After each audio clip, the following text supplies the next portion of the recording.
आज की वीडियो में हम बात करेंगे कि आजीवन कारावास कितने वर्ष का होता है, जिसे अंग्रेजी में लाइफ इम्प्रिजनमेंट कहा जाता है। कई लोगों के मन में यह होता है कि आजीवन कारावास 14 वर्ष के लिए होता है और कई लोगों के मन में यह भी होता है कि यह आजीवन कारावास 20 वर्ष के लिए होता है। लेकिन आपकी जानकारी के लिए मैं यह आपको बता दूं कि आजीवन कारावास पूरी उम्र के लिए होता है। नमस्कार दोस्तों, मैं हेमंत एडवोकेट और आप देख रहे हैं हेमंत LLB लॉ। आज हमारा टॉपिक है कि आजीवन कारावास कितने वर्ष का होता है।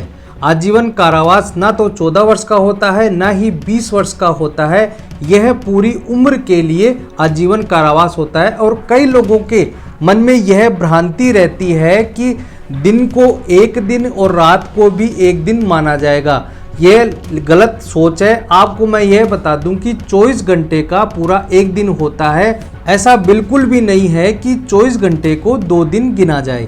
आजीवन कारावास का मतलब होता है बचे हुए शेष जीवन का कारावास। तो ये 14 वर्ष और 20 वर्ष क्या होते हैं? सुनने को मिलता है कि किसी व्यक्ति को आजीवन कारावास हुआ था और उसे 14 वर्ष में ही छोड़ दिया गया, और किसी व्यक्ति को आजीवन कारावास हुआ था उसे 12 वर्ष में ही छोड़ दिया। यह सुनने को हमें मिलता है। लेकिन इससे अलग हटकर अगर हम कानून की तरफ जाते हैं तो आईपीसी के सेक्शन 55 और 57 में यह बताया गया है कि सेक्शन 55 में सरकार के पास दंड को कम करने का अधिकार दिया गया है। अगर आपको यह बताया गया है कि आर्टिकल 72 में राष्ट्रपति किसी अपराधी को क्षमा कर सकती है, और इसके आधार पर इंडियन कॉन्स्टिट्यूशन एक्ट की धारा 161 में यह बताया गया है कि राज्यपाल किसी भी अपराधी को क्षमा कर सकता है, लेकिन यह केवल दिखावे के तौर पर ही रखा गया है। इससे संबंधित सबसे पहला प्रावधान हमें मिलता है इंडियन पेनल कोड की धारा 55 में। इसमें यह बताया गया है कि हर मामले में जिसमें आजीवन कारावास का दंडादेश दिया गया है, अपराधी की सहमति के बिना भी समुचित सरकार उस दंड को ऐसी अवधि के लिए जो 14 वर्ष से अधिक की न हो, दोनों में से किसी भांति के कारावास में लघुकृत कर सकती है। इसमें यह बताया गया है कि यदि केंद्र सरकार का मामला है तो केंद्र की सरकार, अगर किसी स्टेट का मामला है तो राज्य सरकार इसमें बिना कैदी की सहमति के आधार पर और बिना एप्लीकेशन दिए भी उसे छोड़ सकती है। इसके अलावा आजीवन कारावास के दंडादेश का लघुकरण कर सकती है। कहने का मतलब है कि जो सरकार है, जो आजीवन कारावास दिया गया है तो उसे लघुकरण यानी छोटा कर सकती है और 14 वर्ष में ही उसे बदल सकती है और 14 वर्ष के आधार पर उसे छोड़ा जा सकता है। इसमें मैं सरकार की मनमानी के बारे में नहीं बता रहा हूं।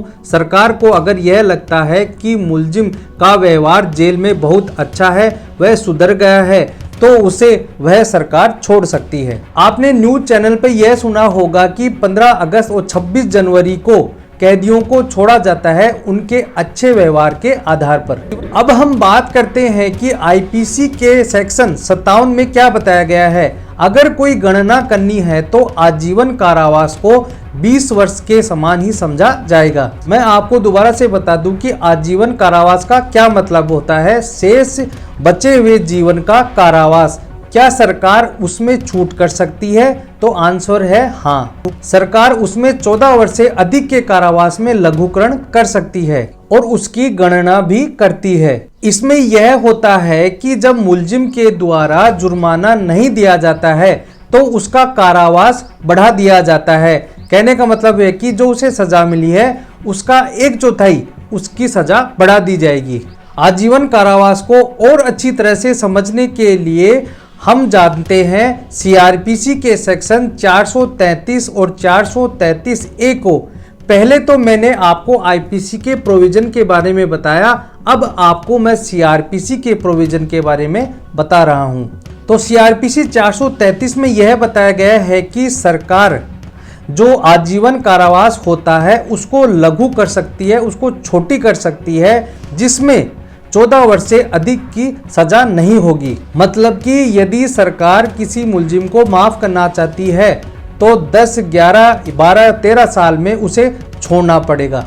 अब हम बात करते हैं सीआरपीसी के सेक्शन 433A में इसमें यह बताया गया है कि किसी अपराध के लिए किसी कानून में यह प्रावधान है कि मृत्युदंड और आजीवन कारावास में केवल आजीवन कारावास की सजा दी गई है, तो सेक्शन 433 ए में यह बताया गया है कि सरकार दंड को कम तो कर सकेगी, लेकिन वह व्यक्ति 14 वर्ष से पहले नहीं छोड़ा जाएगा। इसको समझना बहुत ही कठिन है, लेकिन मैं इसको छोटे रूप में आपको समझा देता हूँ। आजीवन कारावास को उर्दू में उम्र कैद और इंग्लिश में लाइफ इम्प्रिजनमेंट कहा जाएगा और आईपीसी के सेक्शन 53 में इसके बारे में बताया गया है। तीसरा यह है कि केंद्र की सरकार और राज्य की सरकार इन दंडादेश को लघुकरण यानी कम कर सकती है।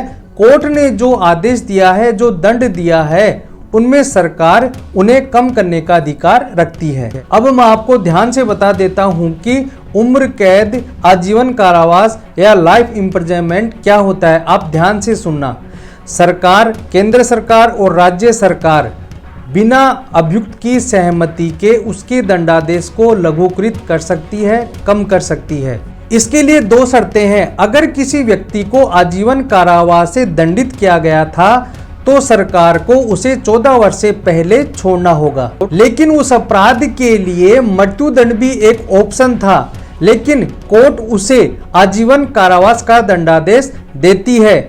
यह आपको मैं बता दूं कि इसमें सरकार किसी व्यक्ति को छोड़ तो सकती है, लेकिन 14 वर्ष से पहले नहीं छोड़ सकती है।